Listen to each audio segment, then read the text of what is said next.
Welcome to yet another fabulous episode of the Beard Al Podcast, the podcast about two of the greatest things in the world, beer and Weird Al. And guess what?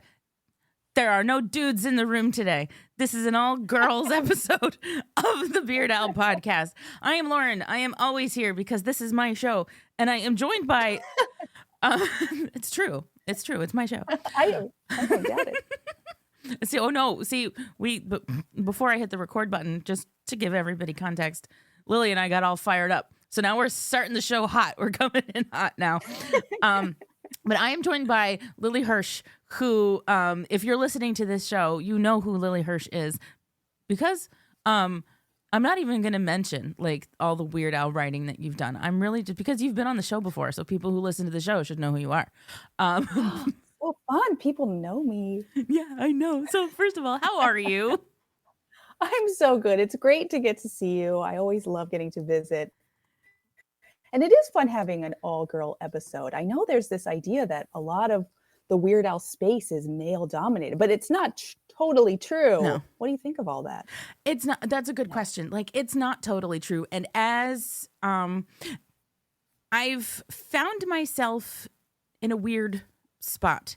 I have had some of the younger non-male Weird Al fans refer to me as their cool Weird Al aunt. Oh, I love that. Which I wear that. I wear that proudly. I like that. I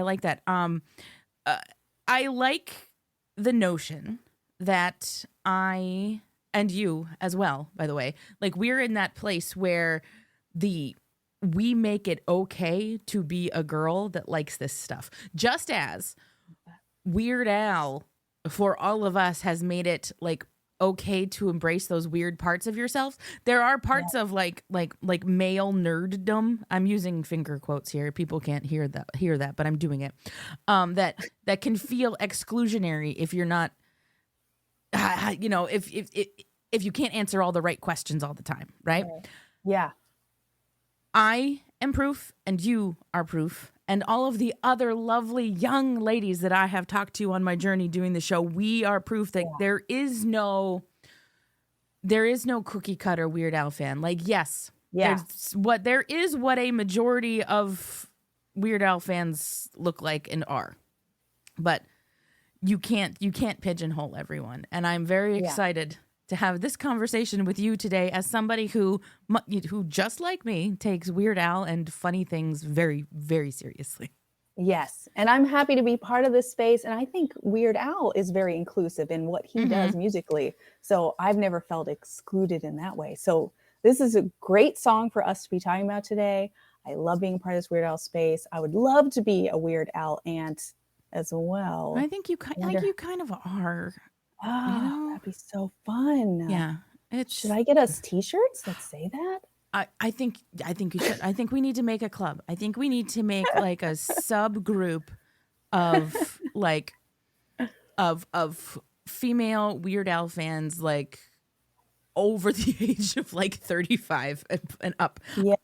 I'm going to be 40 this year, right? So like I'm the, I don't know if I want to say it. I'm older than you. That's okay. You're younger than my husband, so it's all good. Okay. I turned 45. There you go. It's okay. Just a little while ago. That's okay. In the beautiful month of October. You're October too, right? And so is Weird Al. So is Weird Al. Yeah. So got that connection. Yeah, but 45. Wow. Whatever. It's fine. It's a rough year. You know what happens when you turn 45. I don't know if I should turn this podcast into that sort of episode. But no, go on. Is that the colonoscopy year? No. Yes, that's what I was going to bring up on your podcast. I've been on for 5 minutes and I've already brought up colonoscopies. You want to just click off? You don't have to keep talking to me. That's great. No, I mean, look, this is where we go, because I don't know if girls necessarily just want to have lunch. Girls want to talk about all the weird stuff we got to do once we hit a certain age. No, because I just got a new like primary doctor, and she's like, okay, so like 40 is going to be the mammogram, and then 45 is the colonoscopy, and I'm like, so great. Super. Like I don't want to do it, but as a person who thinks that like farts and poop are especially funny, like I'm not even going to be mad at it. I love it. Well, you're going to really enjoy if you go the Cologuard route. I don't want to ruin, I don't want to spoil this. No spoilers. But if you enjoy all that, you're going to have a lot of fun. Okay. Anyways, I like that you brought up, like, I don't know if girls just want to have lunch. I can't wait to get to all of this because I know this is a fun song to be talking about because I know it's a song that people don't necessarily like. And partly because Weird Al didn't necessarily want to do it. Yeah. But I actually like it. That's a spoiler. There you go. There's nothing wrong with actually liking it. And you're leading me to kind of the big piece of trivia that I have about the track anyway, right? It's those who listen know that I get all of my important factual data about the Weird Al tracks from the Weird Al Wiki fandom page for this. Okay. So that's what guides me in my fun factoids. But anyway, that says that Weird Al personally disliked this song, explaining why it wasn't featured on the Food album. He disliked it because he was basically forced to do it. His record label was dead set against releasing the Dare to Be Stupid album unless Al had a Cyndi Lauper parody on it. And that explains the lackadaisical and growling vocals. That's what the Weird Al Wiki fandom has to say about this song. Now we're all locked in for a conversation here about it. But before I get too far into this, I would be a remiss. I would be a bad host, Lily, if I didn't let you plug things before we got too far into the conversation. Ooh. So is there anything you're working on, will be working on, have worked on? Did you make any good, bake anything like cool recipes lately? Anything you just want to plug, it's fine. I don't know if I can plug my recipes, but that's so nice of you to give me that opportunity. I know last time I already talked about taking funny music seriously, which I love that project so much. And I am continuing to have fun and kind of follow the things that I love and bring me joy. And what happened with that is I got to my uncool roots. At first, I thought maybe I would do a rather cool book. I had done this book about women in music, and I was thinking about doing something kind of edgy. And then I thought, you know what? That's not me. Right. I'm not cool. And I decided to really hone in on something that really was me. And I decided that was Angela Lansbury. And I'll tell you why. Because when I was growing up, I loved Murder, She Wrote. And my brother, actually, he was like traditionally cool. I was not. I was really into classical music, all of that. And we would have this epic fight over watching Murder, She Wrote. I always wanted to watch it. And he wanted to watch MTV, which, makes sense. And I probably would have discovered Weird Al a lot sooner if I had let him win. But this was the argument. You only had one remote control because, as you all know now, I'm somewhat old. So this was our epic fight. And I decided it'd be so much fun to do a whole book about Murder, She Wrote, and then expanded to Angela Lansbury and kind of the lessons we can learn from this older woman.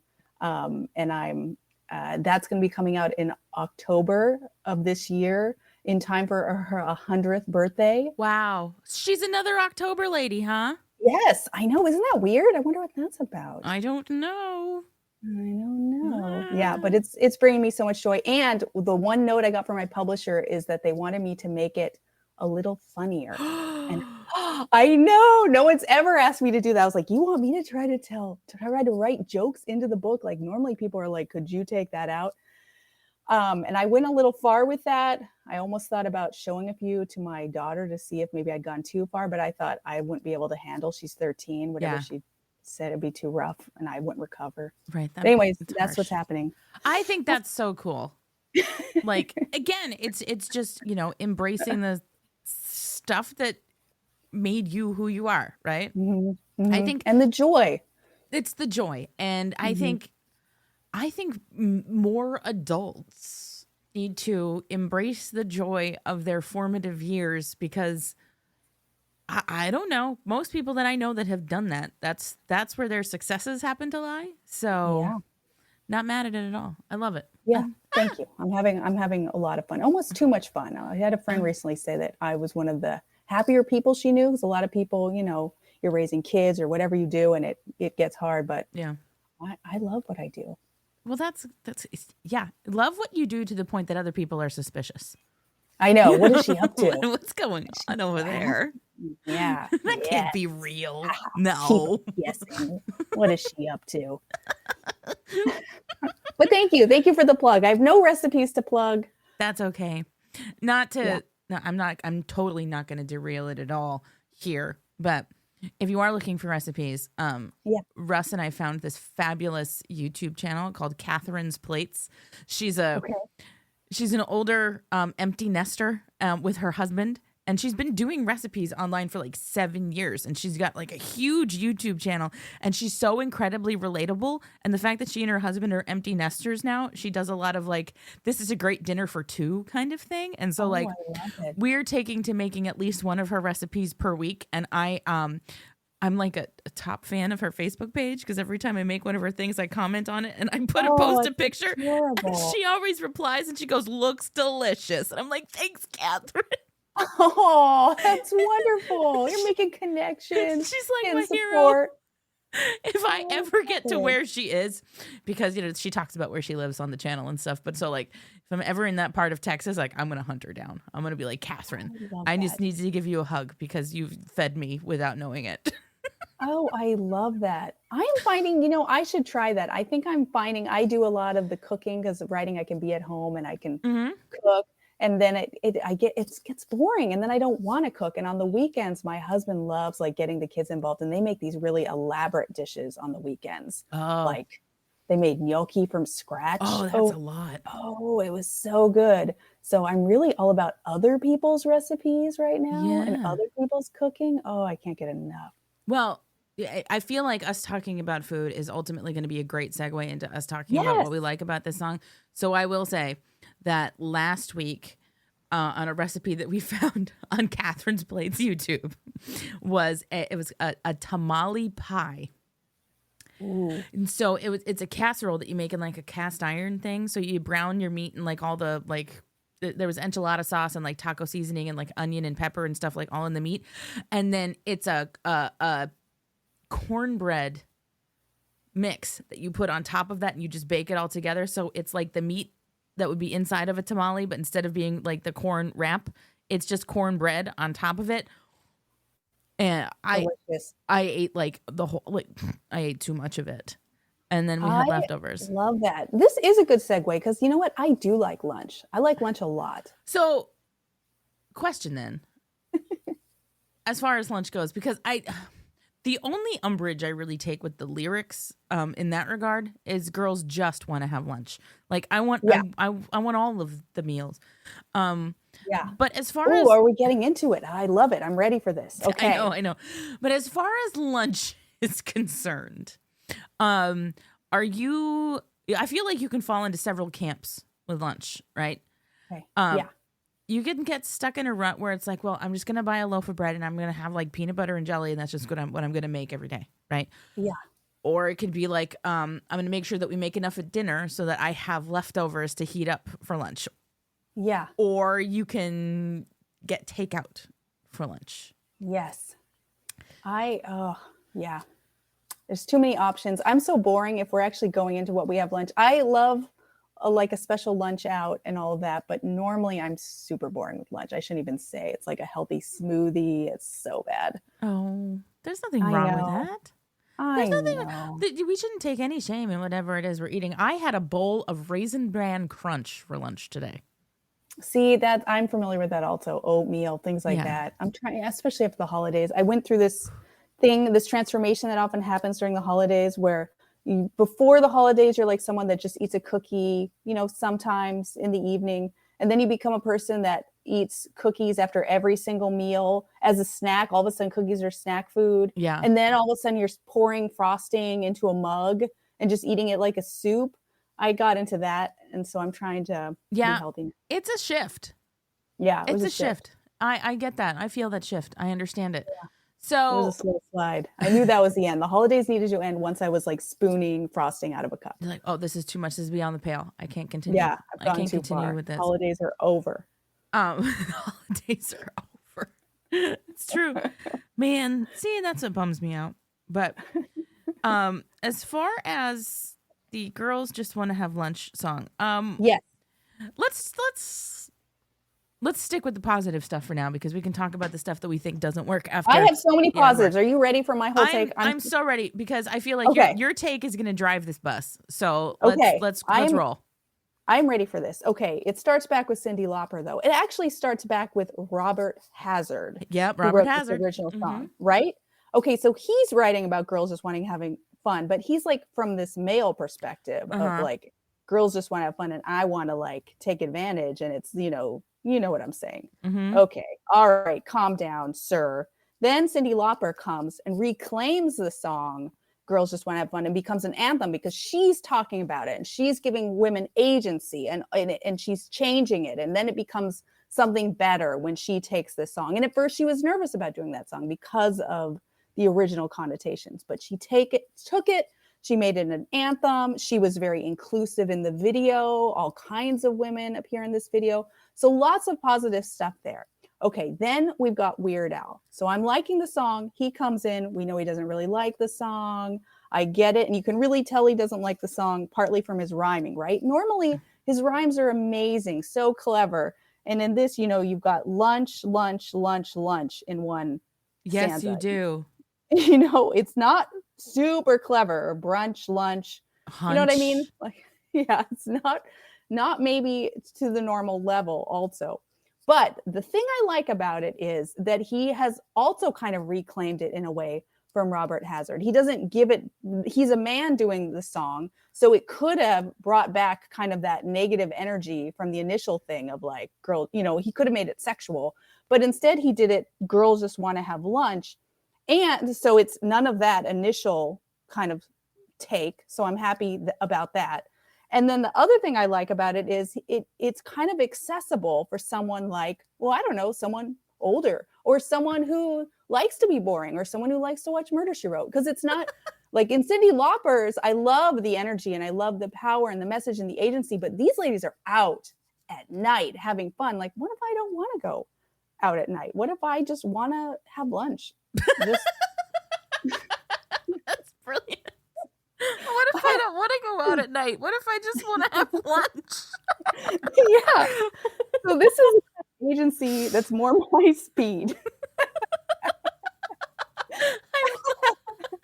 And that's why I like this song. I love that. Now, I have a question for you in that regard then. Yeah. It's a new take. It's a great take. It's very funny. Do you think that the Weird Al lyrics, okay, is there room, much like the original then got reclaimed by a Cyndi Lauper? This one didn't swing it all the way back, but it did swing it back to the point where it's a man talking about women. Right. Is there space here for a female cover of this song? Oh, that would be fun.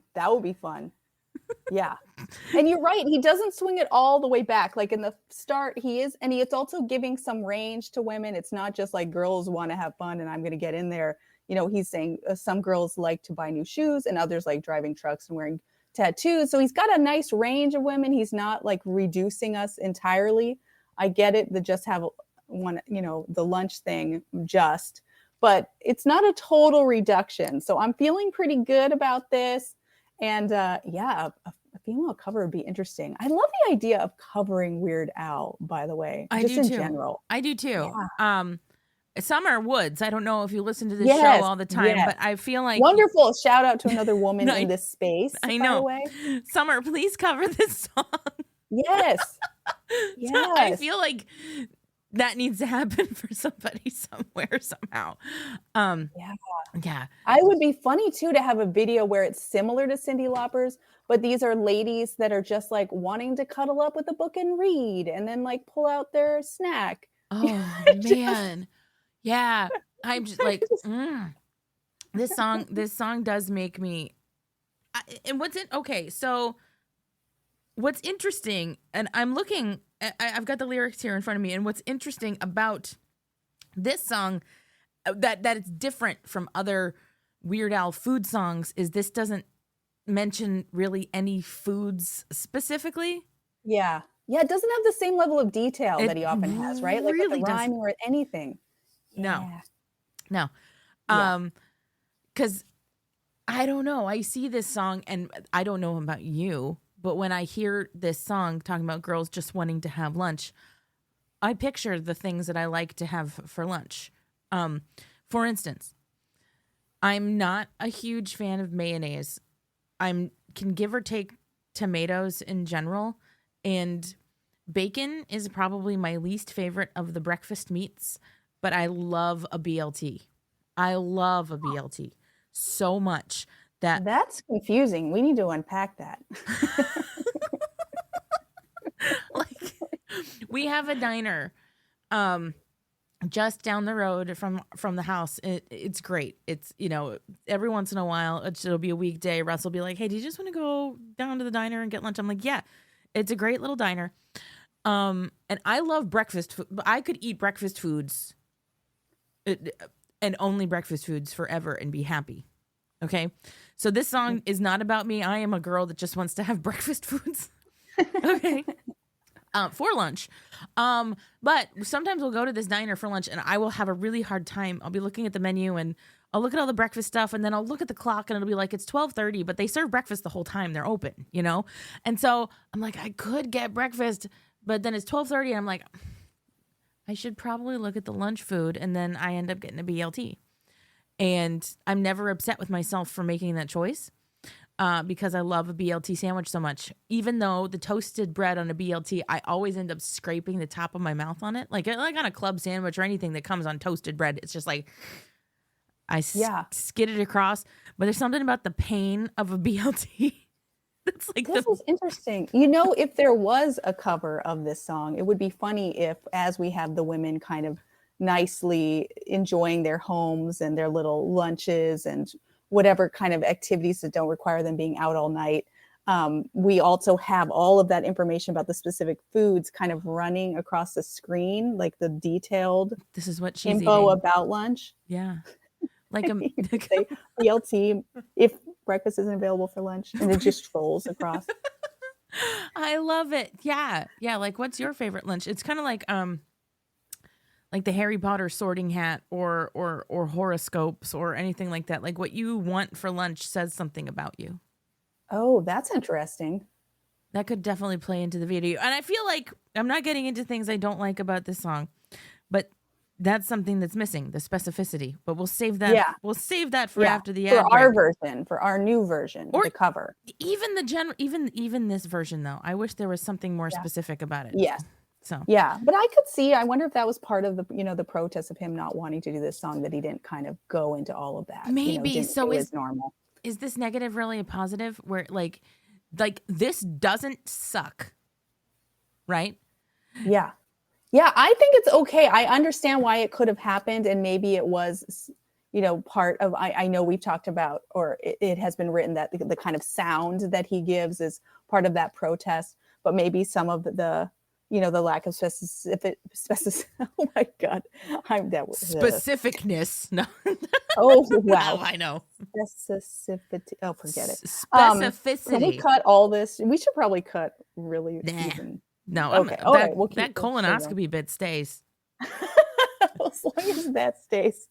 But I actually think just the simplicity of the lunch and all of that, even though it's kind of a departure in a way, like is one of the reasons that this song is a favorite among kids. I know that. Oh, it's really? Like very easy. Yes, it's a very easy one. It's very accessible. Yeah, so this is an easy, fun one for kids. So there's something to that. There is something to that. And that can be a pro. Oh, another pro I can throw in is I like this line here. I know how to keep a woman satisfied, because it almost harkens back to the original meaning behind all of this with Robert Hazard. But then he kind of negates it all when I whip out my diner's card. It could go sexual at that point, but it doesn't. And I like that. It's like he teases the initial idea behind this original song, but he doesn't go there. Yeah. I like that. That is interesting. Yeah. And I like that a lot too, actually. Yeah. I mean, they do say that with the way to a man's heart is through his stomach. Yeah. So there could be something to that. There absolutely could be something to that, because if girls just want to have lunch, then oh yeah. Yeah. It could keep her satisfied. This song is so Yeah, but he doesn't go the other way. I like it. Oh, and the other line, she eats like she got a hole in her neck. That's another fun imagery for kids. Kids love stuff like that. That's very true. And you know what, it's been a very long time since I thought about Weird Al's music from being like, well, what would a kid think is funny? Yeah. You know, Yeah. and that's so strange. Like, I'm almost mad at myself now for that. And not like in a bad way, but like one of my favorite, more recent Weird Al offerings is the Captain Underpants theme. Oh, yeah. Oh, my God. My son loved that so much. Tra la la. Like, it's so funny. Yeah. Like, So good. That's this. Yeah. This is the seed for that, you know? Yeah.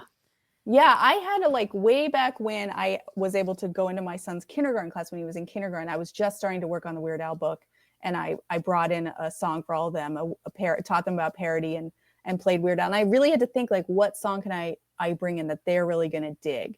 So I kind of had to think of it. And now my son, who was in kindergarten, he's now in 6th grade. What? And I got invited back to the classroom, a different class. So it's like he's in this GATE class. He has this really fun teacher that thinks humor is wonderful and it's a sign of intelligence, and so are puns. I basically love this teacher. Well, I mean, so he invited me. Yes, right? That's the most correct thought process that ever existed. It is, but it's not always out there. So it was just so wonderful. So he let me come back in and talk about funny music in general, and I brought a few different examples and talked about all the cleverness behind it. And I did Poisoning Pigeons in the Park, Tom Lehrer, of course. And then I had to think again about what song would be right for this class, because I had to bring a Weird Al song, obviously. So it was a debate, and I actually thought about this song. It's not a bad choice, but I thought for my son, I should maybe I'll do something more general, not specifically focused on a gender. And I ended up doing Word Crimes, which is a great one. Yes, that's a great one for the kids.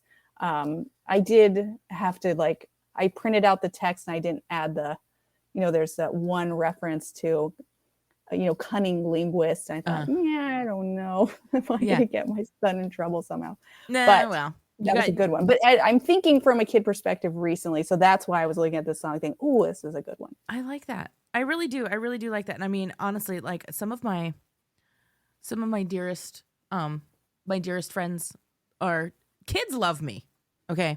Like I don't have any, but kids really, really like me. And, I have a friend. Her name is Paisley. She will be 12 next month. And we met because of pro wrestling. She's a pro wrestling fan. And so that's our thing. Yeah. Her mom does, her dad's like big into it, but her mom doesn't totally get it. So when we were out somewhere, I'm going to make a long story very short, but like we were out at a thing and there was a wrestling thing on, she ended up sitting next to me and like we were enjoying all the same stuff at the same time. And her mom was like, thank you for putting up with my kid. And I'm like, are you kidding me? She's cool. So we're watching this thing. And the next thing you know, like she's asking if it's okay if she can have my phone number so she can text me things like when she, I'm like, as long as it's okay with the mom, like that's fine. Cool auntie. It's not just Weird Al cool auntie. It's just general. In general. Yeah. So now Paisley's mom has taken to calling Paisley my mini bestie because Paisley will tell her friends like, oh well, my friend Lauren said this, and they're like, who's Lauren? And they're like, she has to explain who I am because I'm a grown person that takes her seriously, right? And so anyway. I have been trying to find my okay, so I know she likes wrestling, this thing that I also like. How can I get her to also like Weird Al? Like, how do I make this happen? Yeah. I don't want to force it on her or anything, because that's not cool. But if I can find something that like resonates with like an 11, 12-year-old girl. Oh, there are so many here. There's a lot of potential depending on their type of humor.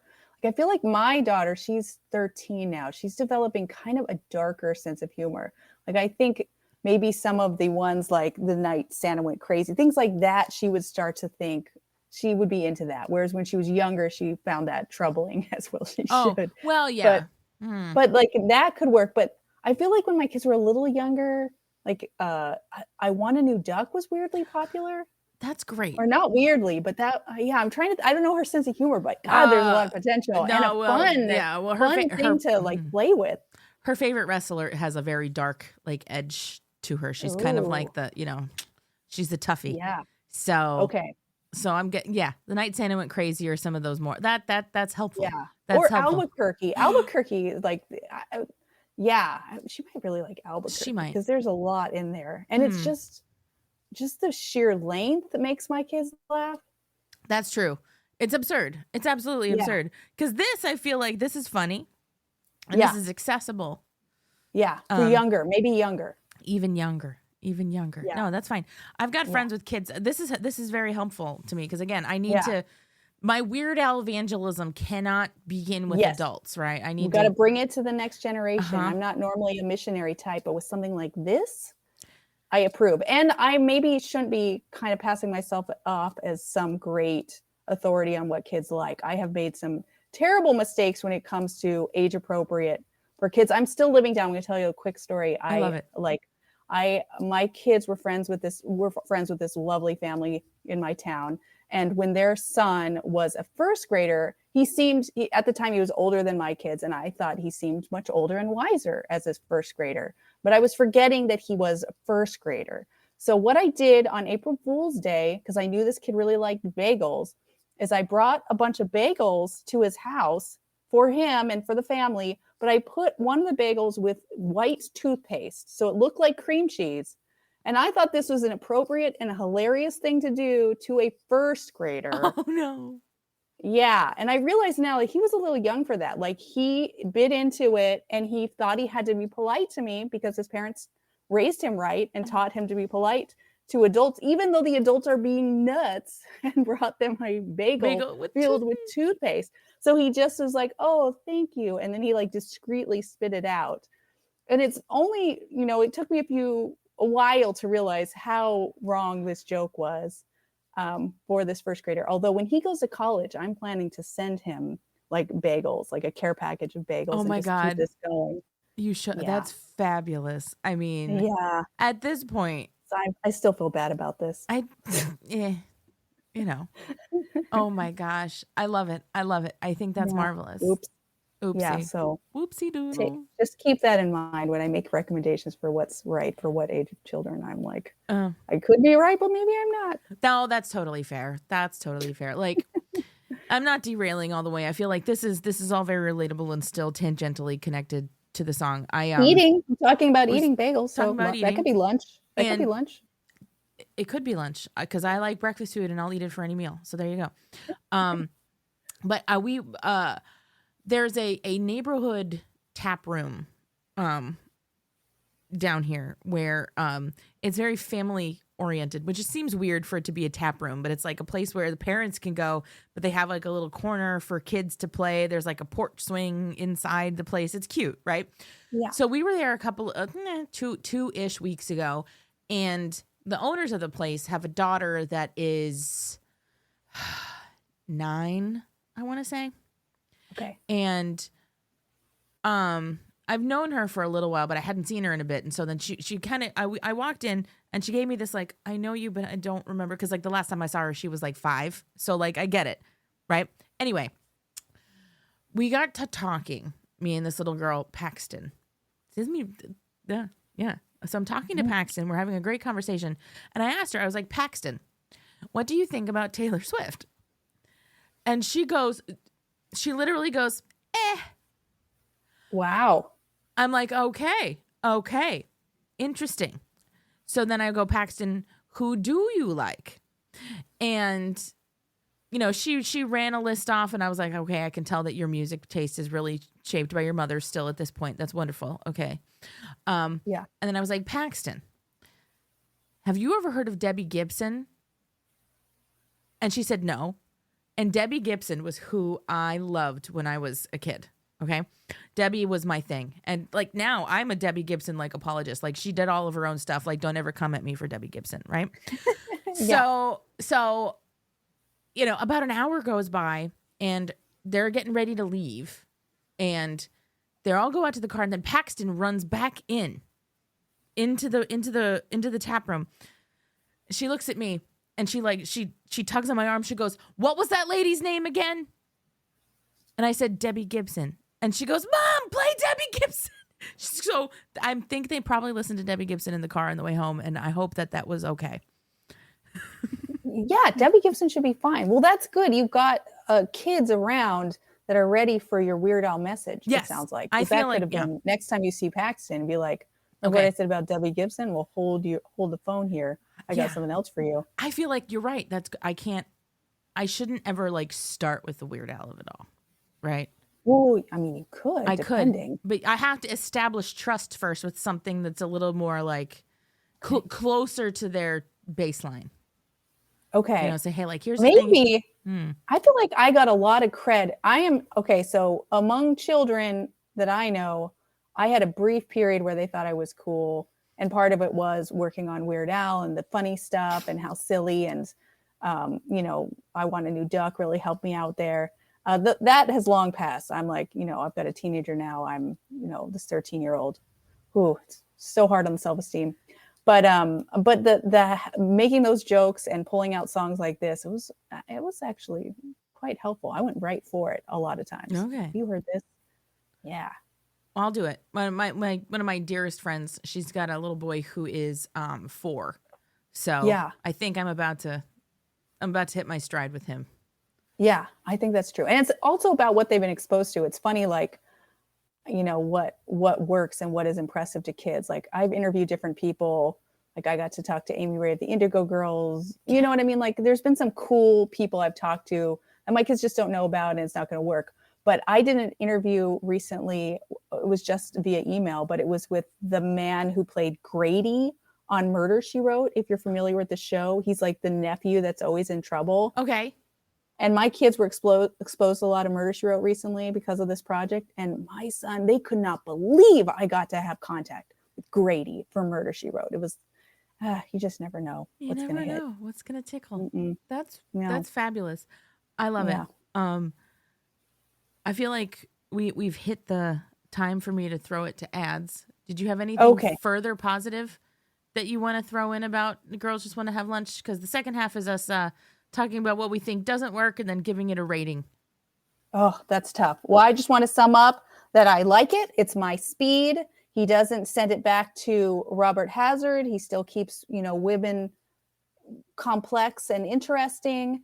And I actually think the repetition of lunch, hunch, all of that is kind of funny in its own way, just the repetition of it. And it's good for kids. And I like this song. Boom. Well, there you have it, folks.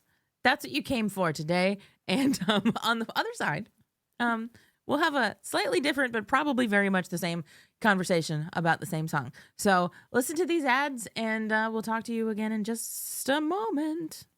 Hey, this is Grab and Brisket Podcast. Join us every Monday where we talk about the latest trends in barbecue, interviews with world top pitmasters, celebrity cooks. Ooh, like Wee Man from Jackass. And musicians. Like Rich O'Toole? So check us out. We do beer reviews, barbecue fails. So many fires. Dude, a lot of people just burn their houses down for no reason. We also talk about cocaine hippos versus meth gators. Learn how to make some tailgate gravy. Altercations with Texas Rangers. People throwing Reese's peanut butter cups. Yeah, so check out grabthebrisket.com for podcast info, viral social media posts, and so much more. Greetings, fellow nerds. It's Garrett, your host of The Nodak Nerd, part of OddPods Media, the podcast where we explore the vast realms of geekdom. From the latest superhero flicks to retro video games and everything in between, we've got you covered. Join me for insightful reviews, hilarious discussions, and maybe even a few heated debates. Find The Nodak Nerd wherever you listen to podcasts. Let's get nerdy. Well, golly, weren't those ads fabulous? I loved them. I know. We don't even know what they were for. They were based on whatever it is you Google. That's what we, So if you liked what you Google, then that's what you heard about. Anyway. Oh, I hope it was food related, though. I really do, too. I hear from a lot of people that they get McDonald's quite a bit. So. Oh, perfect. Yeah, that's probably all right. I'm loving it. Da-da-da-da-da. No. See, this is why I'm not cool anymore. Oh, no. I had okay. So this is a really good segue into something about lunch. I don't know. There was a period of time where McDonald's very recently was in their Happy Meals, their toys were Mario Kart. Okay. Ooh, yeah. I didn't know that this was what was happening until Russ was going. He wanted McDonald's for lunch. He goes, "Oh, we got a McDonald's right across the street." And he was like, "I'm going to run to the McDonald's for lunch. Do you want anything?" And I was like, "Yeah, just give me a 4-piece nugget Happy Meal because like that's enough, you know." Yeah. And he comes back with the Happy Meal, and I get Bowser in a Mario Kart. I'm like, "Oh my gosh!" And so then I looked at the side of the box and I saw all the different characters that they were having. I immediately texted my mother. I'm like, "Mom, this is happening at McDonald's right now." And she was like, "Oh my gosh." She goes, "Your father's out of town this week. I'm going to get a Happy Meal every day." Oh. So I've got this picture that your whole family's adorable. Is that true? it's pretty it? true.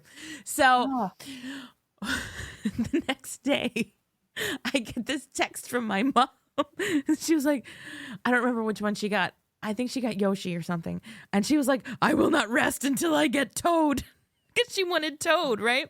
So, Love it. so every day I'm getting a picture of the Mario Kart thing that she got. And so then like 2 days go by and I'm like, "Russ, I think I need to get another Happy Meal." So we get the Happy Meal. And my dad is on a business trip and he is a driver. He doesn't like to fly to the places he goes. And so like if it's a long trip where like almost anybody else would fly, he will drive because he likes to be in control of his travel. So he had about, I want to say like a 10-hour-ish drive. Okay. Yeah. My mom had him stop for a Happy Meal in a different state to see if she could get a different toy. That is very sweet. And he did. And on the first try, he got the Toad that it took her a whole week to not find. Oh, that's so sweet. Although she was probably like both touched and annoyed. Yeah, because my dad was like, "One try, what up?" Oh, he rubbed it in. A little bit. But then she got the toy she wanted, so everybody was happy. But Everyone. it was quite the week. I had more chicken nuggets in that week than I think.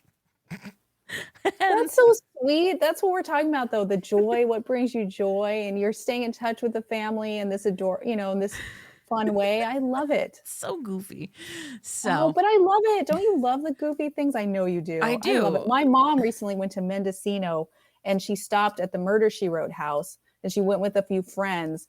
And she took all of, where Murder, She Wrote was filmed. Jessica Fletcher's house is in Mendocino. It still exists. It's called the Blair House now, or it always was. But my mom was there, and her and her friends posed with all these pictures like they were murdering each other in front of this house. And my mom was wearing a trench coat, and they were sending me all of these pictures. And it brought me so much joy. What a way to connect. Like I don't live in the same town as her. And I was just getting all these pictures of her trying to murder her friends. And it was wonderful. that's fabulous. Oh my God. Yeah. Whatever does it. I know. It is whatever does it. So now I got to go to the womp womp portion of the show. Yeah. What doesn't work? Okay. I guess we can do this. We already have kind of talked about it. We touched on it. The vocals and the rhyming and some of the lack of detail. And it is unfair too that he was encouraged / forced to do this song or do Cyndi Lauper. So, I have some sympathy. That's no good. Yeah, I think for me that's the big bummer of it all, right? Yeah. Like, Yeah. I don't think that I'm not going to even call them lazy rhymes because rhyming lunch with lunch isn't even a lazy rhyme. That's just the same word, right? Right. And right. I'm not even going to be mad at the way the vocals are even. And we talked about this on the last episode where why is the George of the Jungle straight up cover there? Was that also the record label saying, "Hey, you need to have a straight cover on this album," right? Yeah. Like there's a lot on side 2 of Dare to Be Stupid that makes me go like, what? Why? Yeah. Right? Yeah. Like side 1 of this album is a perfect EP in my mind. Like it's great. Yeah. And then side 2, like if I were to listen to this on vinyl, I don't think I would ever flip it. you know? Yeah. Yeah. That raises an interesting point too. Like, just are we being, by pointing out some of the things we actually do like about this song, are we being disloyal to Al and what he went through here with being pushed to do the song and he didn't want to do it? I don't know if that's a good point. I don't necessarily know if it's being like disloyal, right? Because like he put it out there, it's on his album. Right. This was good enough for now, you know? Yeah. Yeah. Like if this is him saying, I don't want to do this and I'm only doing this because I have to, then this is still better than some people who really try. Yeah. No, that's true. And we all have to in life do certain things that we might not want to do, or teach a class on a topic we're not actually interested in, or whatever it is. And we try to find joy in it or try to make it to our liking. And maybe he actually really enjoyed delivering it with that kind of gruffer sound. And it was kind of, fun to feel it like you're sticking it to the man. Yeah. Maybe there was some joy in there. Some sort of catharsis. Like, absolutely. No. Yeah. Like, as we speak right now, it is my time, almost 9:30 in the PM. And this semester, I'm teaching classes that start at 7:15 in the morning. Wow. Yes, exactly. We all have to do these things we don't want to do. Yes. I don't want to do it. I don't want to go teach a class that early. But No. I did have a student walk out of our first class session last week. Again, the class started at 7:15 in the morning. And he said, thank you for bringing so much energy to the classroom this early in the morning. I'm like, you have no idea. Yes, because I bet you found your own joy in that, because that's the sort of person you are. I tried. Yeah. And so that's a good thing. So there's got to be some kind of a joy in this, even though this song, this is not like, if this came up on shuffle, I'd skip it like 9 times out of 10. Even with the little things that I like about it. But if this was the only Weird Al song on some kind of playlist, I'd let it go. Yeah. Yeah, it's true. Yeah. And also it makes me think too, the things people are forced to do and have to do as adults, like Weird Al was forced or encouraged strongly to do a parody of a Cyndi Lauper song. Like, that's pretty awesome. Mm-hmm. Yeah. Like, so here's an interesting question, right? Especially because do you think if, I'm formulating this question in my head right now as I'm asking it, so it's going to be a little disjointed. But Like a Surgeon was clearly the thing from this album, right? Yeah. And because at the time, it was very much like, well, are you a Madonna or are you a Cyndi Lauper? That was very much a, like, pick one kind of deal. Do you think if Like a Surgeon didn't exist, do you think he would have been, quote, heavily suggested to do a Cyndi Lauper parody? Yeah, that's interesting. Yeah, I didn't ask any of these things. Gosh, it's so funny after the fact. You're like, oh, there's so many things I should have asked him when I had the chance. I'm not saying that you have to know the answer to this. It's just one of those, like, if Like a Surgeon didn't exist, would we have this song?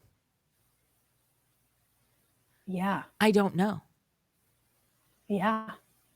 I certainly can't answer that. Yeah, and is he Team Madonna? That's interesting.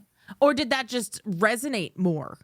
You know? Because, like, Cyndi Lauper, I mean, he's Weird Al and she's so unusual. Like, that there was something there, Yeah. Yeah. Yeah, that's true. She has a nice, empowering vibe to her, and be your own person, all of that. I just saw something on social media, someone recently criticizing, and it somehow ended up on my social media, so it must have been popular, about her looking old at a recent concert. And I felt furious for her. She's out there doing it. She's performing. She's awesome. She's herself. It's wonderful. I hate seeing stuff like that. Yeah, it's so annoying. She's like 70. Yeah, it's amazing. Like, go let her. I love let it. her go. Like, let her go. Yeah. Like, I don't know. Like, we have it's not so much a running joke as it's just a, like, because Cyndi Lauper did those commercials for that psoriasis medication. Yeah. Right, where it was like, see me, but she said it with her little Cyndi Lauper voice, so she goes, see me, I'm and so that was a good impersonation. Thank you, I'm Cyndi Lauper, but Like, so those commercials would come up, and like there was a period of time where they were just on all the time. And so then anytime Cyndi Lauper happens anywhere, because we listen to a lot of like old 80s Casey Kasem countdowns and stuff. So anytime Cyndi Lauper goes, invariably one of us goes, "Hey, I see her. I see her." You know, but like that's not making fun of her, you know. That's just like, hey, she's here doing her thing. I saw her she just performed this at the past Glastonbury Festival, I want to say. Okay. And obviously I didn't go because I don't live in England, but I watched a lot of it on YouTube, right? Because I love watching those festivals. I have no idea what all the flags mean, but I love them. So you got all these people waving the flags, and Cyndi Lauper's doing her Cyndi Lauper thing, and like she looks like she's having a great time. She sounds pretty good. You know, she's clearly singing live, which you know, excellent. You do what you do, and I'm sorry, like, who cares what somebody like? They're doing their thing. And you don't see the same criticism like older men performing. You don't see the same criticism like older men performing. And it's also very interesting. Like, is there a line somewhere? Because like my girl, the reason my dog is named Belladonna is because I love Stevie Nicks so much. Right. Yeah. And nobody, I have never seen it. Nobody's like, oh, Stevie Nicks looks ragged, you know? Yeah, that's true. She was on SNL this last year, right? Wasn't she just recently? She was. Yeah. Yeah, with her, cool. She's got a new song, and you know, I think it's great. I love what she's doing, and I love her so very, very much. But like, Stevie Nicks is what, like 77 right now. Yeah. Okay. Nobody's being like, what like Stevie Nicks looks terrible. You know, that's a good point. Yeah. No, she looks like a 77-year-old woman out there, you know, doing what she's doing. And she looks great for a 77-year-old woman out there doing what she's doing. So I don't know, like, if there's a line between, like, is it because somebody like a Stevie Nicks, like, gained popularity, like, with Fleetwood Mac before the MTV era where, or what? Do you know what I mean? Because Cyndi Lauper was such a look. Yeah. Is it, do you know what I mean? That people still expect Cyndi Lauper to look like Cyndi Lauper? Like, nobody gives Debbie Harry a bad time. She's 80. That's true. Like, you don't hear the same thing like with Joni Mitchell, certainly. People aren't going after how she looks. Whereas like a Madonna, geez, that's brutal. They're going after her. I know. Cyndi Lauper. Yeah. That's interesting. And what's the line? It's like, it's also like you can't win either way, right? Yeah. Cyndi Lauper hasn't done anything to her face. Madonna has done things to her face. Right. Yeah. But neither one of them are wrong. They are reacting to aging in their way, and like, leave them both alone. I totally agree. Do what you want to do. It's none of our business. Jeez. Like, nobody's giving Weird Al a hard time, right? Yeah. But that's typical. Like, people don't normally give the guys a hard time. I know. Yeah. I can't wait for this next tour, by the way. Do you have tickets? I'm sure you do. Yes, for 2 shows. Oh, I'm excited. We are going. I'm very excited too. I only have VIP for 1 because I am not made of money. Yes. Yeah. I get that. But like, when the tour was initially announced, there were no Florida dates at all. Yeah. And I was like, well, this cannot stand. I need to go see Weird Al. So my husband's from Detroit, and so we're actually going up to Michigan. Fun. To see Weird Al at a concert venue that Russ like absolutely loves. So we're turning that into our, like, you know, go visit Michigan trip. And Weird Al's part. That's where the VIP is happening. So Al's probably going to be like, wait, I saw you in Florida and Pennsylvania and now Michigan. Where do you actually exist? Oh, I love it. That's so fun, though. I'm not doing the multi-concert, but I did, like, he's obviously not coming to Bakersfield. He did come, you know, but that's unusual. We're not like a destination tourist spot. But I'm driving to Vegas. I'm going to go to one of those early shows. Yes, I'm doing it. And that's a little wild for me because, you know, I'm a girl who wants to have my lunch at home. You know, I don't want to. But I'm going to drive with my son. My son really wanted to go. So just the 2 of us are taking a little road trip. That's so exciting. Excited. Yeah, we're going to have a big night out, Lauper style. I love it. Oh my God. That's so fabulous. I'm so stoked. I'm so stoked. Yeah. But then he announced Florida dates. Oh. So he's going to be in St. Augustine. So we're going to that. But like, the date got announced and then they went on sale the next day. And I'm like, you couldn't have given me time to like gather my money. But I was able to get tickets. I got very, very bad tickets, but I'm going. Okay, I'm fine with that. It doesn't matter. It doesn't matter. Like I'll be in this. I had to like. It was weird. It was weird. Russ had to talk me down. This is one of those moments where it's like when you know you married the correct person, right? Yeah. Because I was like, I haven't not done VIP for a Weird Al concert. Since I don't remember. You know what I mean? Like that's what I do. I go. I'm like, hey, you know. But I couldn't afford to do it. Yeah. But I needed to go. So I just got the cheapest tickets I could possibly get.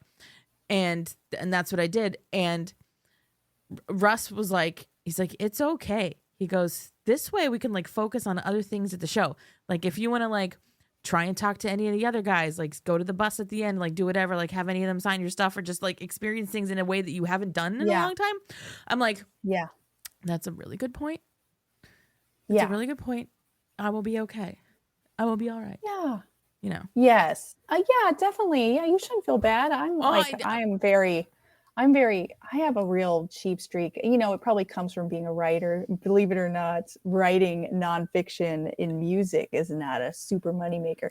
So I get it. Yeah, I know it's shocking. It's shocking. No. So yeah, I get it. Those are expensive. Yeah. I typically buy cheap tickets. I'm just glad I'm there. It's just going to be fun. That's it. So it'll be fun to experience it. I've seen Al at this particular venue before, twice before. It was actually the first place I did the VIP. But so this will be like kind of like my third different section in this particular venue. So it'll be a good time. I'm very excited about all of it either way. And I don't know what to expect from this tour, and I'm really, really stoked. I think a good way, we have to rate the song on a scale of 1 to 27, whatever that means to us. But I feel like something that you need to know, and a really good way to like end this Weird Al girl power moment that we're having here is this past weekend. I was wearing my denim jacket and I had my 2 Weird Al enamel pins on it all the time, as I do. Yeah. You know. And I was paying our bill at a restaurant that we went to, and the cashier was like young girl, like 18, right? Yeah. And she goes, "Oh my God, I love Weird Al." I'm like, "Really? You do?" And she goes, "Yeah, I'm seeing him for the first time this year." I'm like, "Oh my God, really?" And we had like this moment. I was like, "I'm so excited for you. I wish I could see him for the first time again. Like you're in for something like incredible." Yeah. I kind of like Al dumped on her, and she was like, "I'm really excited." I'm like, "You should be." Yeah. I'm like, "Oh, it was so that's great. adorable. I love it."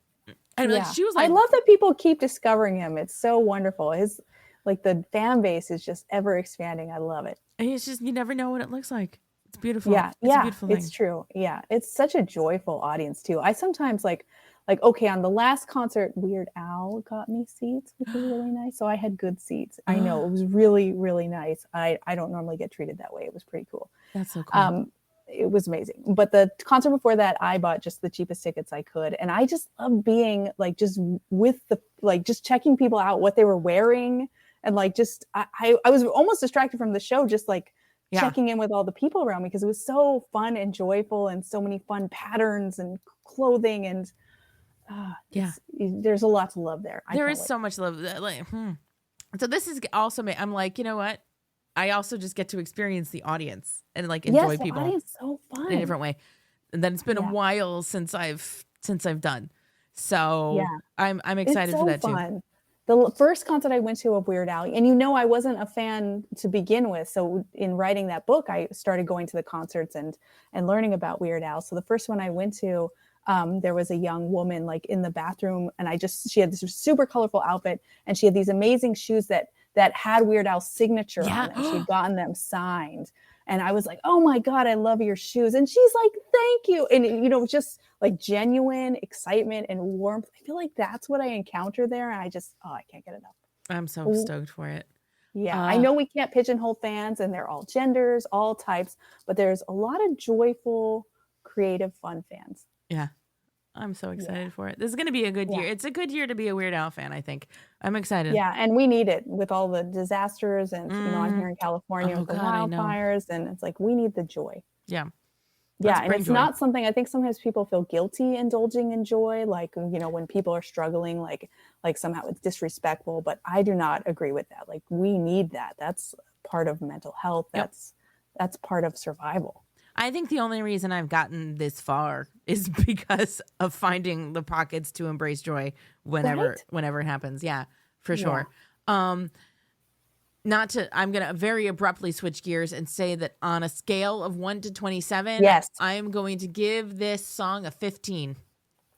15. Oh man, it's so hard to rank and it's so subjective. I have such a hard time with this. It doesn't matter. I think I want to give it both a 1 and a 29. Can I do that?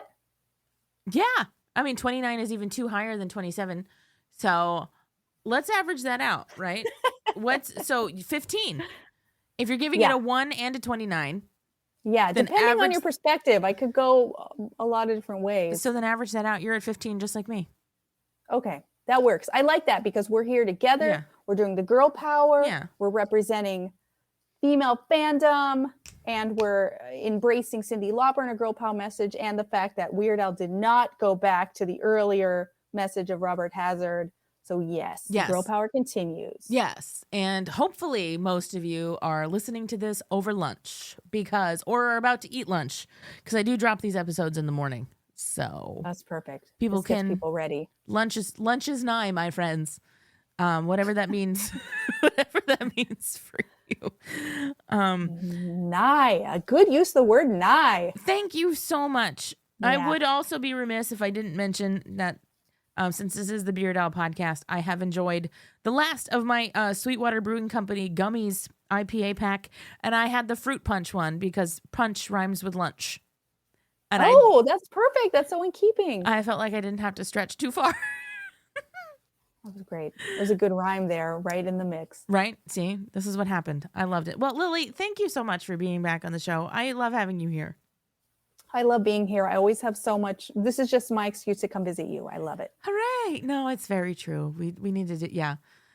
Yeah. When are you moving to California? Yeah, this is every conversation I have with my mother is when are you moving to Florida? So. Oh, it's a lot of pressure. Sorry. I know. It's fine. I don't need, it is what it is. No, I'm pressuring her to move to Florida. I'm not moving anywhere. I see. Yeah. My mom posts on Facebook every day about how many days left until summer because she lives where it snows. And I'm like, you realize your daughter lives in Florida, right?